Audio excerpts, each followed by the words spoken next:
Olá pessoal, tudo bem? Eu sou a Priscila, professora de gramática aqui do Estude, e nesse vídeo nós falaremos sobre a norma culta e a forma popular de nos comunicarmos. Antes da gente começar nossa aula, lembrem-se de se inscrever aqui no nosso canal e ativar o sininho para receber as nossas notificações. Fica também o convite para nos seguirem nas redes sociais e se manterem por dentro de tudo que acontece, não só na disciplina de língua portuguesa, mas em todas as outras que vocês precisam para se preparar para o vestibular, beleza? Quando a gente fala em norma culta e norma popular, nós estamos falando de duas maneiras diferentes de nos comunicarmos. Bom, a norma culta é também conhecida como norma padrão. E a forma popular de nos comunicarmos é também conhecida como coloquial. Bem, essas duas formas pertencem a variações no nosso modo de falar, de escrever, de nos comunicar em geral, né? Entretanto, algumas situações, alguns ambientes exigem que nós utilizemos uma ou outra, né? Algumas vezes a linguagem coloquial não é apropriada. Noutras, a norma padrão também soa um pouco estranha. Vejam só um exemplo. Nós estamos fazendo a nossa redação do Enem. A gente precisa escrevê-la sob a norma padrão, sob a norma culta, respeitando as regras gramaticais. Então, a norma culta ou norma padrão é aquela preconizada pelas gramáticas. É a forma oficial de comunicação em língua portuguesa, beleza? Já a norma coloquial é aquela ligada ao nosso cotidiano, né? As conversas que a gente tem com os nossos amigos no dia a dia. Se a gente está escrevendo a nossa redação do Enem, nós vamos escrever do modo como nós mandaríamos uma mensagem para o nosso amigo de manhã, perguntando se ele vai para a aula? Não, né? A gente precisa respeitar essas normas gramaticais na hora de escrever a nossa redação.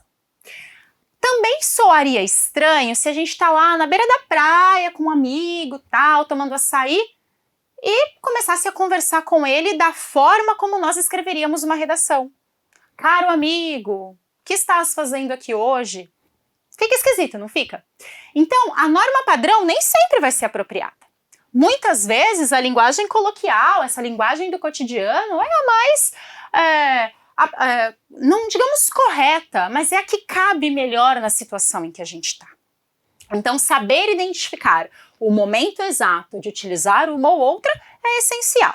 Como a gente vai fazer isso? Bem, pensando que tanto a norma padrão quanto a norma coloquial, elas estão ligadas a variações da nossa forma de se comunicar e que essas variações ocorrem porque a nossa língua ela é muito dinâmica.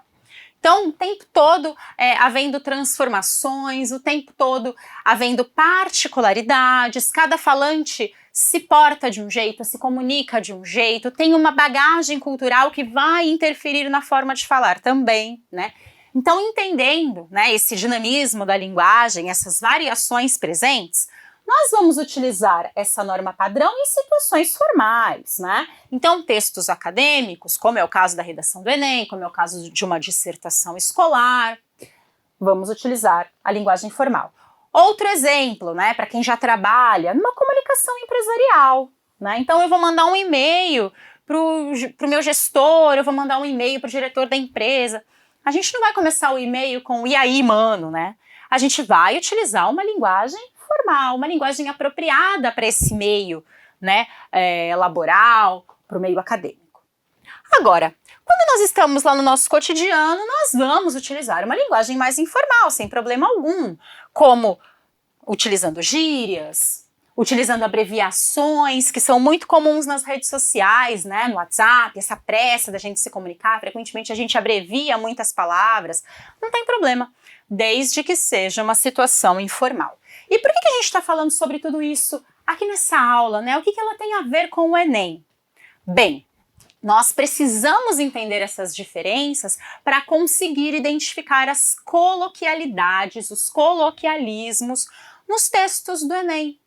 É muito frequente questões que peçam comparação entre as linguagens. Então, nós temos um texto em linguagem formal, um texto em linguagem informal, e a gente precisa identificar quais são as marcas que mostram que determinado texto pode ser considerado informal. E daí a gente vai lembrar que textos informais, eles podem ter gírias, abreviações, formas de falar, vícios de linguagem, como, por exemplo, o aí, o né, o mano, né, que é uma gíria. Então, esses elementos que compõem uma situação mais informal estarão presentes em textos coloquiais. Textos que respeitam a norma padrão, que seguem as regras gramaticais tudo certinho, serão pertencentes à norma padrão. E daí, conhecendo a norma padrão e a forma coloquial, a gente vai conseguir identificar essas características mais facilmente nos textos, nas letras de música e até em poemas. Muitos poemas contemporâneos, por que não, são escritos em linguagem coloquial também. Então, essa diferenciação é essencial na hora da nossa interpretação de textos, beleza? Bem, pessoal, hoje é isso. Bons estudos para vocês e até mais.